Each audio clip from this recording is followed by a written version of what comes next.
தோழர்களே, உங்கள் அனைவருக்கும் என்னுடைய மானை வழக்கணத்தை தெரிவித்துக் கொண்டு நம்ம இந்த பதிவில் எதை பற்றி பார்க்க போகிறோம் பார்த்துக்கிட்டிங்கன்னா, நான் உண்மையிலேயே விஜய் அண்ணனை ஒரு நன்றி மறந்தவர், நன்றி கெட்டன்னு சொல்லுவாங்க தெரியுமா, அப்படிப்பட்ட ஒருத்தர் நான் நினச்சேன்.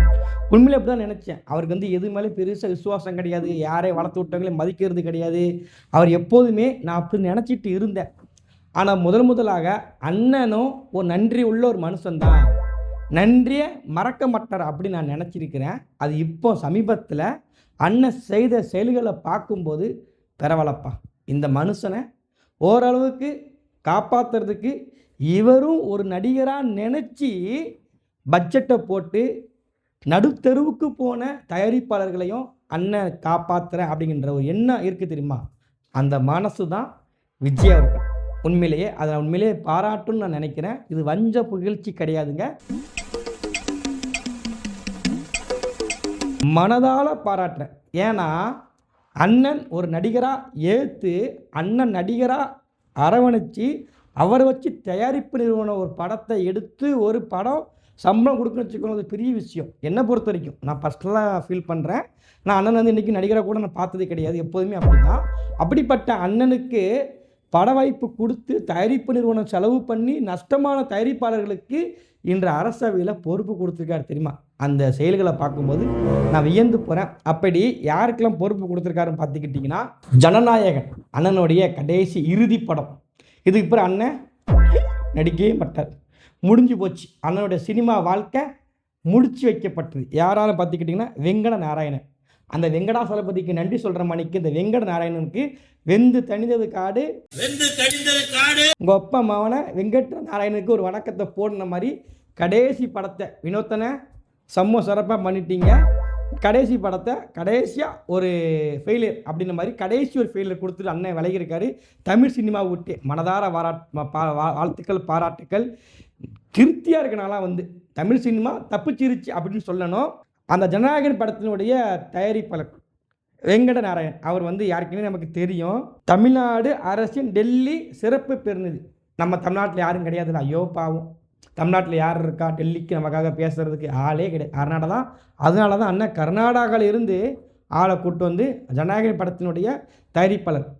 எப்படி இப்போ அவரை தேர்ந்தெடுத்தீங்கன்னு நினைப்பீங்க. அண்ணன் ஒரே ஒரு இடத்துல அண்ணன் தேர்ந்தெடுத்திருக்காரு. அதாவது கிட்டத்தட்ட 68 படமும் அண்ணனுக்கு ஃபெயிலியர். 68 படத்துக்கு அப்புறமும் ஒருத்தர் வந்து தானா வந்து ஒரு படத்தை தயாரிப்பாளர் கொடுக்குறாருன்னா அந்த மன தைரியம் தான் அண்ணன் இவருக்கு கொடுக்கப்பட்ட வாய்ப்பு. சரிங்களா. ரெண்டாவது, இவங்க வந்து ரொம்ப ஸ்பெஷலாக நான் பார்க்குறேன். ஏன் ரொம்ப ஸ்பெஷலாக பார்க்குறேன்னு பார்த்துக்கிட்டிங்கன்னா, இவங்க வந்து அண்ணனுக்கு 2 படத்தையும் எடுத்துருக்குறாங்க. பிகில் எடுத்தது இவங்க தான் நினைக்கிறேன், சரியாக தெரில, மேக்ஸிமம் இருக்க வாய்ப்பு இருக்குது. பிகில் எடுத்தது இவங்க தான். அப்புறம் இந்த ஒரு படம், நல்ல படமே, வெங்கட் பிரபு வாழ்க்கையிலே மறக்க வேண்டிய ஒரு படம். வெங்கட் பிரபு டேரக்டர், நல்ல படம் பேர் கூட வயலில் வர மாட்டேங்க எனக்கு. ஏதோ மாடு கோட்டு அந்த அது ஒரு படம். அது டிஃப்ரெண்ட்டாக ட்ரை பண்ணுறோம். அப்படி அண்ணன் வருவார் தெரியுமா, எப்படி அப்படின்னு வருவாரலாம். அந்த படத்தினுடைய தயாரிப்பாளர் அவங்களுக்கு இப்போ சமீபத்தில் பொறுப்பு கொடுத்துருக்காங்க. அர்ச்சனா கல்பாத்தி. இவங்க வந்து கோவிலுக்கான அறக்காவலர் நியமன குழுவில் உறுப்பினராக இருக்கிறாங்க. பரவாயில்ல, 2 படம் வாய்ப்பு கொடுத்துருக்குறாங்களா, அப்படின்னா இவங்களை கண்டிப்பான முறையில் பொறுப்பு கொடுக்கணும். ஆக மொத்தத்தில் நஷ்டம் நமக்காவது ஓட்டு போட்டு நஷ்டம் தான், இவங்களுக்கு எக்கனாமிக்காக நஷ்டம். இவங்களுக்கு வந்து 2 படம் அதுவும் இல்லாமல். அப்போ அப்படி இருக்கிறப்போ இவங்க வந்து கண்டிப்பான முறையில் பண்ணி ஆகும் நான் நினைக்கிறேன். அதனால் பண்ணி ஆக்கிட்டாங்க. இவங்களை வந்து என்ன பண்ணிட்டாங்க, அறக்காவலரில் ஒரு குழுவில் உறுப்பினராக போட்டாங்க. அரசு பொறுப்பு கொடுத்துருக்குறாங்க. அது பிறகு 3ஆவது ஒருத்தர், இவர் யாருன்னா பீஸ்ட் படத்தினுடைய ஒளிப்பதிவாளர். பார்த்துக்கோங்க, இதெல்லாம் வந்து மொக்க படங்கள். எது இந்த ஜனநாயகன் எல்லாம் அண்ணன் வந்துட்டு 69 மொக்கை, அது கதை வேறு. இருந்தாலும் இந்த மொக்கையில் சிறந்த மொக்கை ஒரு மொக்கை இருக்குதுங்களா. நீங்கள் சுறாவெல்லாம் கேட்கக்கூடாது, சுறா புலிலாம் அது ஆப்ஷன் வச்சுருக்காப்புல, அது நான் கொண்டு வரேன், எப்படி நான் எடுத்து கொண்டு வரேன்.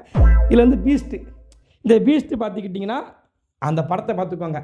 திரை தீ பிடிக்கும் வெடி வெடிக்கும் அப்படி சிறிதை கிழிச்சா தெரியுங்களா. அந்த கிழிச்சது அண்ணன் ஃபேஸ் அப்படி ஒரு ஓரக்கல்ல எடுத்து அந்த ஷாட்டில் அண்ணன் மயங்கிட்டார்.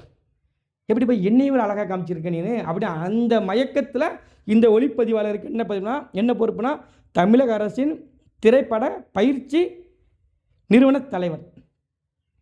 இவர் வந்து செலக்ட், இவருக்கு எனக்கு இவர் வந்து இவர் தான் நான் மனதார பாராட்டினேன்னா, அண்ணனுடைய ஒரு மோசமான நடிப்புகளெல்லாம் கேமராவில் கண்ணால் பார்க்கணும்லாங்க. நம்ம எடிட் பண்ணி வீடியோ வருது, அதுவே இவ்வளோ கேவலமாக இருக்குது. ரியலாக பார்க்குறவங்களுக்கு யோசிச்சு பாருங்கள். நான் வந்து விஜய் கோட்டு சினிமாவை அறவே வெறுக்கக்கூடியவன். அதாவது முட்டையை போடக்கூடாது சொல்லுவேன். முட்டை கூட வேல்யூ உண்டு, 100க்கு முட்டை கூட வேல்யூ உண்டு. அது பாசிட்டிவில் போயிடும், மைனஸில் போடணும். அவருக்கு வந்து நடிப்பை பொறுத்த வரைக்கும், என்னை பொறுத்த வரைக்கும் அது அவர் ஆட்சியில் சிஎம் கட்சிலாம் வேறு. நடிப்பில் அண்ணனுக்கு முட்டை போடக்கூடாதுன்னு சொல்லுவாங்க, மனசார சொல்லுவாங்க. நான்லாம் வந்து முட்டை போட்டாலே வேல்யூ உண்டு, முட்டையை போடக்கூடாது, அண்ணனுக்கு மைனஸில் போடுங்க சொல்லக்கூடிய ஆள். அப்படிப்பட்ட அவருடைய நடிப்பை நேரில் நின்று பார்த்துருக்காருல ஒளிப்பதிவாளர். கஷ்டம்ல அதெல்லாம். வந்து பீஸ்ட் படம் எவ்வளோ பேர் குப்பை, அந்த குப்பையில் நின்று வீடியோ எடுத்திருக்காருனா கஷ்டம்லாம். அதனால் அவருக்கு ஒரு நீ தான் தலைவர், ஏன் தலைவர், நீ என்னை வச்சு படம் எடுத்திருக்கல, அதான் நீ தலைவர்ப்பா அப்படின்னு கொடுத்துட்டாங்க.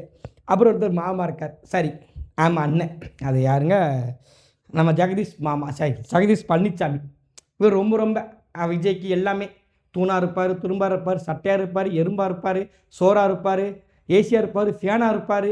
இன்றைக்கி விஜய் அவருக்கு இந்த இடத்துல வந்து நிற்காரு அப்படின்னா அதற்கு முழு காரணமே ஜெகதீஷ் மாமா, ஜெகதீஷ் பழனிசாமி தான். அது அப்போ எனக்கு கூப்பிட்டு பழகிருச்சு. இப்போ அப்படி கூப்பிட முடியாது. அண்ணன் வந்து இப்போ என்ன போயிட்டார்னா, முதலமைச்சர் வந்து தனி செயலாளராக போயிட்டார். ஆனால் அது நமக்கு தெரியாது, லேட்டாக தான் தெரியும். ஒரு முதலமைச்சரோட தனி செயலாளருங்கிற பொறுப்பு கொடுத்து 1 மாதத்துக்கு அப்புறம் வெளியிட்ட ஒரு மானங்கட்ட ஒரு கட்சி, அப்படி சொல்லக்கூடாது, கட்சி ஆட்சிக்கு வந்துருச்சு. ஒரு பொறுப்புள்ள ஒரு கட்சி. எப்படி பார்த்துக்கோங்க, முதலமைச்சரோட தனி செயலாளர் இவர். வந்து இந்த தனி செயலரை அறிவித்ததே ரொம்ப நாள் கழிச்சு தான் வந்துச்சு. நான் ஒரு ஏழ்மை கூடத்தில் பிறந்து விஜய் அவர்களுக்கு எல்லா வேலையும் நான் பார்த்து, சினிமா வேலைகள் எல்லா வேலையும் பார்த்து, இன்னைக்கு விஜய் ஒரு சூப்பர் ஹீரோவாக அவங்க முன்னாடி நிப்பாட்டினதில் அந்த பெருமையில் எனக்கு இந்த பொறுப்பு கொடுத்தவங்களுக்கு ரொம்ப நன்றின்னு சொல்லி ஒரு கெசட், அதாவது தமிழ்நாட்டினுடைய அரசியல் வெளியீட்டையே தாமதமாக காமிச்ச ஒரு அரசு ஒரு வெளியீட்டுனா இது மட்டும்தான். ஜெகதீஷ் இவர் வந்து ரொம்ப ஸ்பெஷலான ஒருத்தர். இவருக்கு வந்து கண்டிப்பாக கொடுக்கணும். எனக்கிட்ட ஒரு முதலமைச்சராகவே இருப்பார், எனக்கு தெரிஞ்சு இவர் தான் முதலமைச்சர் இருப்பார், வெளியே தெரியாதுன்னு நினைக்கிறேன். இப்படிப்பட்ட ஒருத்தர் தான் அண்ணன் வந்து முக்கியமான பொறுப்பில் கொடுத்துருக்குறாங்க. இதில் இன்னொருத்தங்க ஸ்பெஷலாக இருக்கிறாங்க, எல்லா பக்கமும் ஒத்துக்கூடியவங்க. இவங்க யாரும் பார்த்துக்கிட்டிங்கன்னா விஜய் அவர்களுடைய அடிவருடி விசுவாசியவங்க. வந்து அது தப்பு கிடையாது, இருந்துட்டு போட்டோம். அவங்க சொல்கிறாங்க, அதாவது அரசு பதவிகளில் விஜயின் படக்குழுன்னு சொல்லி புதிய தலைமுறை ஒரு நியூஸ் கார்டு ஒன்று போட்டிருக்கிறாங்க. அதில் இது எல்லாத்தையும் போட்டிருக்காங்க. அதில் இவங்க ரீட்வீட், அதாவது கோட்வீட் பண்ணி கேட்குறாங்க, போன ஆட்சியில் திமுக குடும்பத்துக்கு சேவகம் பண்ண யாருக்கு அரசு பதவிகள் கொடுக்கப்பட்டன என்ற பட்டியல் எங்கப்பா அப்படின்னு கேட்குறாங்க. நியாயமான கேள்வி. இப்போ நமக்கு என்ன கேள்வி இந்த இடத்துல எழுதுனா, திமுக ஆட்சி ஒரு கேவலங்கட்ட ஆட்சி, திமுக ஆட்சி ஒரு கேடுகட்ட ஆட்சி, திமுக ஆட்சி ஒரு குடும்ப ஆட்சி, இது எல்லாம் வேண்டாம். இந்த குடும்ப ஆட்சி வேண்டாம், இந்த தீய சக்தி வேண்டாம், தூய சக்தி. நான் அப்படி சொன்னார்லாம், இந்த தூய சக்தி தூந்து போன சக்தி விஜய் அவர்களும் இதே வேலை பண்ணுனா திமுக என்ன பண்ணுச்சு தெரியுமா? அந்த மானங்கட்ட கட்சி பண்ணக்கூடாதுங்காக நீங்கள் வந்திருக்கிறீங்க. நான் மானம் உள்ள கட்சி, நீங்கள் வந்திருக்கிறீங்க. இந்த மானங்கட்ட கட்சி துப்பட்ட கட்சி திமுக பண்ணியிருக்கு. துப்பாத கட்சி தாவேக்கு நாங்கள் வந்து நிற்கிறோம், தூய ஆட்சி கொடுக்குறோன்னு சொன்னீங்க. இன்றைக்கி இவங்க தப்பு பண்ணிவிட்டு திமுக என்ன செஞ்சு தெரியுமா? திமுக கேவலங்கட்ட கட்சி, திமுக ஒன்றுத்துக்கு உதவாத கட்சி. அந்த கட்சி பண்ண தப்ப, அது இவங்க பண்ண தப்பை சமாளிக்கிறதுக்கு திமுக யாருக்கு பதவி யாருக்கும் கொடுத்துட்டு போட்டோம். அவன் பண்ணதே செய்கிறதா எதுக்குங்க நீங்கள்? அவங்க பண்ணதே செய்யணும், அதுக்கு அதிமுக இருந்துட்டு போயிட்டுமே. தாவேக்கின்ற ஒரு துப்பற்ற கட்சி அப்படி சொல்லலாமா? அப்படி எடுத்துக்கலாமா? அது தூய சக்தி கிடையாது, அது தீய சக்தினா இது தீண்டும் சக்தி எடுத்துக்கலாமா? அப்பனா அந்த கட்சி என்ன பண்ணிச்சோ அது நீங்கள் செய்யக்கூடாதுன்னு தான் மக்கள் மாற்றம் சொல்லி உங்களுக்கு ஓட்டு போட்டிருக்கிறாங்க. இப்போ இதை கேள்வி கேட்டால் திமுக கட்சியில் திமுகவுக்கு சேவகம் செய்தவர்களுக்கெல்லாம் யார் பொறுப்பு கொடுத்துருக்காங்கன்னு பார்ப்போமா? அப்படின்னா என்னது இது? இது எந்த மாதிரியான மனநிலைன்னு தெரியல. இதுதான் மாற்றம். இதுக்கு தான் இவங்க எத்தனை விட்டு கொடுக்குறாங்க, இவங்களுக்கு தான் பொறுப்பு கிடைக்காதா? இப்போ நம்ம லைலோமணியே நான் அடித்தா தாங்க மாட்டேன், 4 மாதம் தூங்க மாட்டேன், தீப்பந்தை எழுத்து தீண்டாமல் கொளுத்து அப்படின்னு பாட்டு பாடணும். லைலோமணிக்கே அரசு பதவியில் பொறுப்பு கிடச்சிருக்கு. நம்ம இவ்வளோ முட்டு கொடுத்துட்ருக்கோம் அண்ணனுக்காக, அதுவும் நம்ம பெண்ணாக முட்டு கொடுக்குறோம், நமக்கு ஒரு பொறுப்பு கிடைக்காதா அப்படின்ற ஆசை எதுவும் இருக்கா உங்களுக்கு? சொல்லுங்கள். வாழைக்கே முட்டுக்கு எங்கள் அண்ணன் ஒரு நிதியில் பட்ஜெட் ஒதுக்குறாரு, 6 கோடி ஒதுக்குறாருங்க. உங்களுக்கு ஒரு முட்டுக்குன்னு ஒரு பொறுப்பு கொடுக்க மாட்டாங்கன்னு நினைக்கிறீங்க நீங்கள்? இன்னும் முட்டு எதிர்பார்க்குறாங்க. வாழை மரம் சாஞ்சிருன்னு முட்டுக்கு 6 கோடி ஒதுக்குறாங்க. நீங்கள் இவ்வளோ வருஷம் விஜய்க்கு முட்டு கொடுக்குறீங்க. கண்டிப்பான முறையில் சோனியா அருண்குமாருடைய கோரிக்கைகள் நிறைவேற்றப்படும், அதில் மாட்டுக்கிறதே கிடையாது. இதில் கூடுதல் தகவல் என்னென்னா, இந்த இப்போ லேப்டாப் கொடுக்க போகிறேன்னு சொல்லிட்டாங்க, கல்வியில் மடிக்கணினி இலவசமாக கொடுக்கணும்னு சொல்லிட்டாங்க. இதுக்கும் அவர் ரீல்ஸ் ஒன்று போட்டிருக்கிறாங்க. லேப்டாப் கொடுத்ததுதான் கொடுத்தானு ஸ்டிக்கர் ஒட்டி கொடுத்துருக்கானு. இதை உட்காந்து அழிக்கிறதுக்கே ஒரு நாள் ஆகுது. மச்சான், அண்ணன் ஸ்டிக்கரை காணாடா. ஸ்டிக்கர் காணுமா? அண்ணா ஸ்டிக்கரை நீங்க ஒட்டுவீங்களா இல்ல நாங்களே ஒட்டிக்கவா? ஃபோட்டோ போட்டு கொடுத்துருங்க, பசங்களுக்கு வேண்டாத செலவு. இல்லை புரியல, இந்த ஃபோட்டோ ஒட்டி கொடுக்குறது, ஸ்டிக்கர் ஒட்டி கொடுக்கறது தான் திமுக பண்ணிச்சுன்னு மக்கள் வெறுத்தாங்க. அதே இதை இவங்க மாடுலேஷன், அதாவது இவங்களே மக்களே கேட்குற மாணிக்க ஒரு பில்டப் உருவாக்குறாங்க.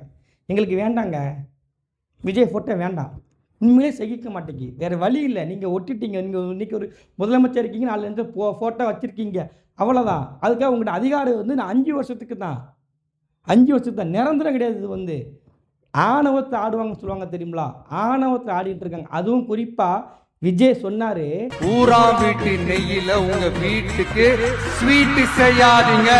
அதுவாவது ஊரா வீட்டு நெய்யில் ஸ்வீட் செய்யாதுன்னு சொன்னார். இங்கே நெய்யே இவர்கிட்ட கிடையாது, செய்யக்கூடிய எக்யூப்மெண்ட் இவர்கிட்ட கிடையாது. அதுவும் காப்பி. இந்த காப்பி அடிச்சுட்டு தான் நாங்கள் மாற்றம் சொல்லிட்டாங்க. இது மாற்றம் கிடையாது, பக்கத்தில் ஏ போட்டுக்கோங்க. இது மிகப்பெரிய ஏமாற்றம் தான்.